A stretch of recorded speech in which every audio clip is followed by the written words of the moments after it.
Gaming. Card. Card gaming. Gamer. Good government-mandated morning to all Earthlings as well as all of our beloved Hernians hailing from the distant Hernia 49 G2. It is 35.9 AM on April 1st of 2036 and the Konami Federation has just dropped a brand new ban list for the standardized TOCG global Yu-Gi-Oh format. Many exciting changes in this one, especially after the last ban list, which got retroactively cancelled due to accidentally putting Kazuki Takahashi himself on the forbidden list. Today we'll be looking over the changes, making some speculation as well as briefly going over new product. Before we start, remember that if you want to show support to the great Konami Overmind, make sure to subscribe to their newly acquired domain Droolingbrook for a measly $59.99 with the promo code ILOVEDMG. Starting off, we have Pot of Greed back at 3, of course due to the brand new Rata, which made it draw 2 cards but only once per turn and only once that turn. This of course has made it completely useless in a format where the worst archetypes have a free draw 4 at the very least, but nonetheless, players are rejoicing at finally being able to properly play Avatar of the Pot OTK after so much time. Next up, Elemental Hero STRATOS is now at -2, meaning you are required to have 2 people with you at all times to vouch that you do not in fact have STRATOS in your deck. This of course was done due to the release of a brand new hero monster which entirely recontextualized the whole archetype, meaning I have to delay the hero video once again. Don't blame the duelist, blame the duel monsters.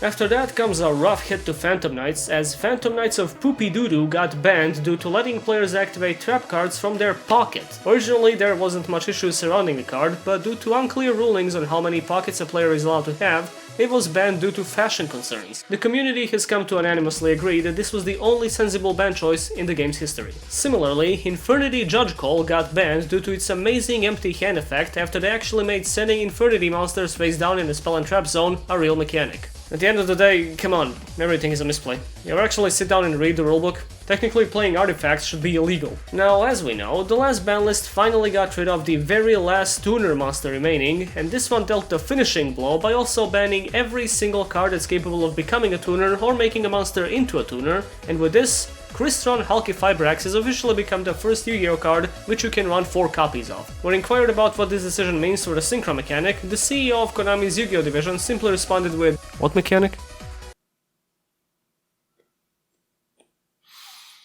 It never changes.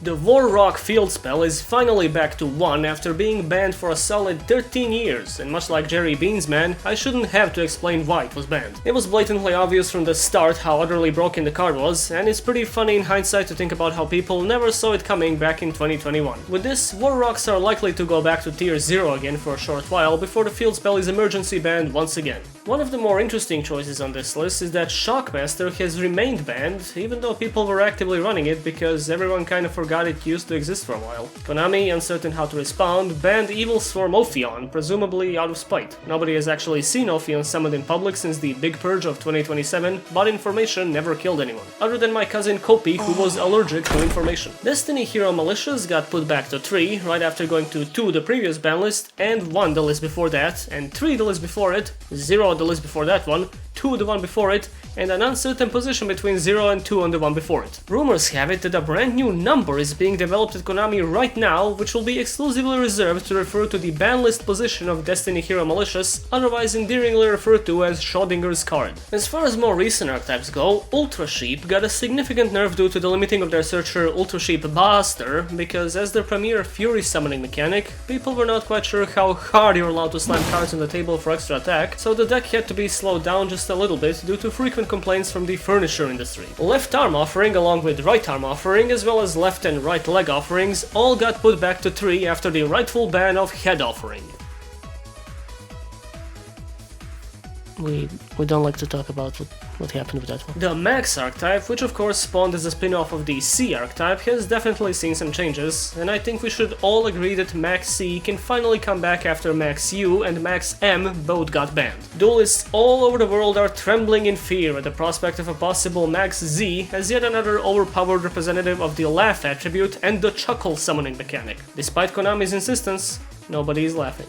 Snake Rain is still a 3 despite getting a brand new reptile archetype every single year, and as a double-edged sword, not a single one of them is good, therefore none of their cards ever get hit. Due to the reptile fan community's very vocal and repeated cries for a decent deck, the CEO of Konami has once again gently reached out by saying, "Eat shit, you spoiled little snake fuckers. I hope a viper bites down on your stupid tiny dick so hard that you die instantly and it looks like you got killed by a gay vampire."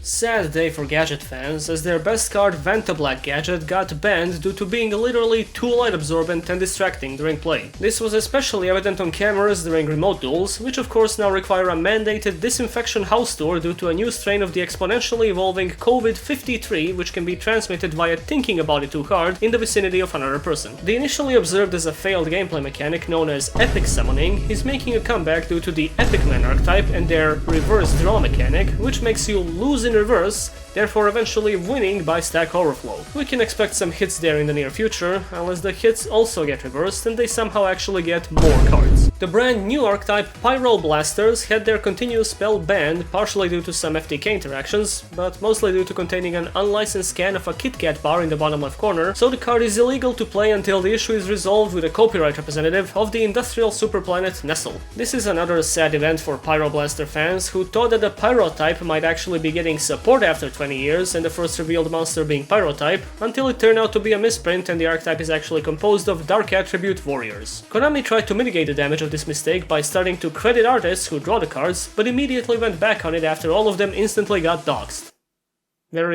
Very unfortunate. On a brighter side, action cards, which now require extensive athleticism and acrobatics to acquire in the middle of a duel, are now officially playable in events. Konami has stated they hope this inclusion will incentivize the players to work out and put their bodies to good use in order to get the upper hand in a duel, but they missed one crucial detail in the implementation of this mechanic, which is that there hasn't been an officially sanctioned Yu-Gi-Oh event in 10 years. This is another oopsie moment for the company, right after getting sued for repurposing an entire city block into a Battle City tournament and getting a method actor to saw his legs off, which thankfully was not a problem in the US as the guy simply used an evil energy disc. As for new product, this week we finally got MOKEY support, but as they never reprinted MOKEY and there's only one surviving copy left in existence preserved in an underwater citadel somewhere around Point Nemo, the race is on to see who actually gets to use it. Konami has actually issued a cryptic warning for this race, stating "Beware the Belowski." We still don't have any figures based on Yu-Gi-Oh! Arc 5 characters or monsters, but fans of Yu-Gi-Oh! DM are in luck, as you can now officially buy Kaiba's famous belt buckle for the small price of a 3-liter blood donation. To wrap it up,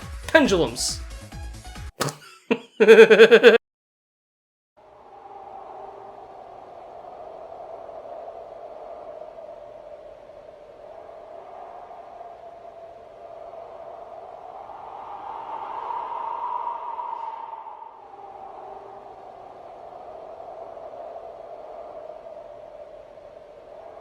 Hey.